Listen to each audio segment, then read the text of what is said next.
Hai semua, ketemu lagi sama aku Made. Selamat datang di channel Sejarah Cek. Di video kali ini, aku akan ngebahas tentang sejarah kehidupan manusia pada masa praaksara, khususnya zaman Paleolitikum dan Mesolitikum. Masa praaksara ini disebut juga sebagai masa Nirleka, yang artinya tidak ada tulisan, sehingga dapat dikatakan bahwa zaman praaksara ini adalah zaman ketika manusia belum mengenal tulisan. Zaman praaksara ini tuh ditandai dengan cara hidup berburu dan memungut bahan makanan yang tersedia di alam. Nah, hal ini menunjukkan kalau manusia tuh sangat bergantung sama alam. Para arkeolog dan paleontolog seperti Van Steen, Van der Hoek, dan Van Hickern mulai melakukan pembabakan masa praaksara sejak tahun 1920. Nah, mereka tuh membagi masa praaksara Nusantara ke dalam dua zaman, yaitu zaman batu dan zaman logam. Pembagian ini tuh dilakukan atas dasar pengetahuan yang diperoleh dari beberapa penggalian benda purbakala atau arkeologi, serta dari fosil manusia, binatang, dan tumbuhan. Nah, kehidupan manusia praaksara pada zaman batu tuh dibagi ke dalam 4 zaman. Yang pertama tuh zaman batu tua atau Paleolitikum. Berdasarkan temuan geologis, arkeologis, dan paleontologis, zaman batu tua tuh udah berlangsung antara 50.000 sampai 10.000 tahun sebelum Masehi. Selama kurun waktu itu tuh manusia hanya menggunakan alat-alat yang paling dekat dengan lingkungan hidup mereka, seperti kayu, bambu, dan batu. Di zaman ini tuh manusia menggunakan batu yang masih kasar untuk berburu binatang dan memotong kayu. Kehidupan mereka pun masih nomaden atau berpindah-pindah dari satu tempat ke tempat lain.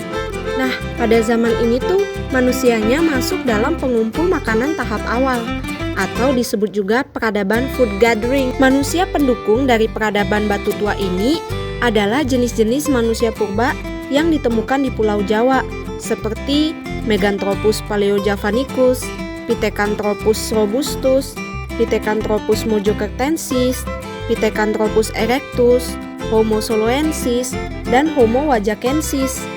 Manusia di zaman batu tua ini tuh menghasilkan kebudayaan seperti kapak penetak, kapak perimbas, alat-alat tulang dan tanduk rusa, dan alat-alat yang terbuat dari batu-batu kecil. Nah, setelah zaman Paleolitikum, peradaban manusia masuk ke zaman Mesolitikum atau zaman Batu Tengah. Zaman Mesolitikum ini terjadi sekitar 10.000 tahun sebelum Masehi. Nah, zaman ini tuh diawali dengan kedatangan ras baru seperti Austromelanisoid dan Mongoloid yang datang dari Asia Tenggara. Masuk di zaman Batu Tengah ini, ada hipotesis yang mengatakan bahwa ras manusia purba pada zaman sebelumnya atau zaman batu tua sudah punah. Hal ini tuh karena mereka nggak mampu beradaptasi dengan kemajuan lingkungan. Selain itu, ada juga hipotesis yang mengatakan kalau manusia purba sebelumnya tuh nggak punah, tapi mereka melebur lewat proses kawin-mawin dengan ras pendatang. Terlepas dari kedua hipotesis tadi, di zaman Mesolitikum, ras Austromelanisoid dan ras Mongoloid lah yang memenuhi daratan Nusantara. Ras-ras ini tuh termasuk ke dalam jenis manusia modern atau Homo sapiens. Kebudayaan yang dihasilkan oleh manusia pada zaman ini juga bercorak asing. Hal ini tuh karena pengaruh dari wilayah-wilayah di Asia Tenggara. Manusia di zaman ini juga masih hidup dengan cara berburu dan mengumpulkan makanan. Tapi caranya sedikit beda dari zaman sebelumnya. Karena di zaman Mesolitikum ini, manusianya sudah hidup semi menetap di gua-gua dekat sungai. Gua ini biasanya berbentuk ceruk di batu karang atau sering disebut abri sorose. Inilah kenapa banyak banget peninggalan sampah dapur dari kulit-kulit kerang atau bisa kamu sebut juga kyoken modinger. Karena kehidupan manusia purba di zaman ini mulai menetap, mereka tuh sudah mengenal yang namanya pembagian tugas. Tugas laki-laki adalah berburu, dan yang perempuan bertugas sebagai ibu rumah tangga. Nah, si laki-laki ini akan berburu dengan alat-alat yang lebih canggih dari zaman sebelumnya. Contohnya seperti alat serpi bilah, alat tulang, dan kapak genggam.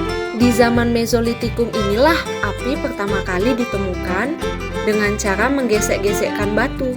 Nah, menjelang akhir zaman Mesolitikum, manusia ini tuh udah kenal cara bercocok tanam yang sederhana.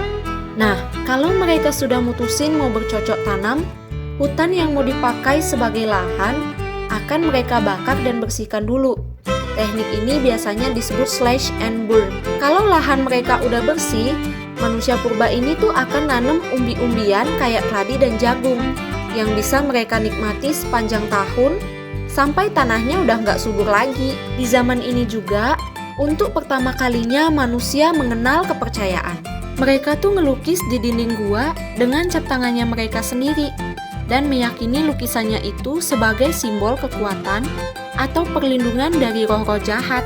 Nah, segitu dulu pembahasan kali ini tentang sejarah kehidupan manusia pada masa praaksara. Untuk kelanjutannya, kalian bisa nonton di part 2-nya ya. Buat kamu yang tertarik sama topik seputar sejarah, kamu bisa subscribe channel ini buat dapetin konten-konten sejarah yang kamu mau. Sampai ketemu lagi di video selanjutnya. Tetap di channel Sejarah Cek, karena setiap kehidupan pasti punya sejarah.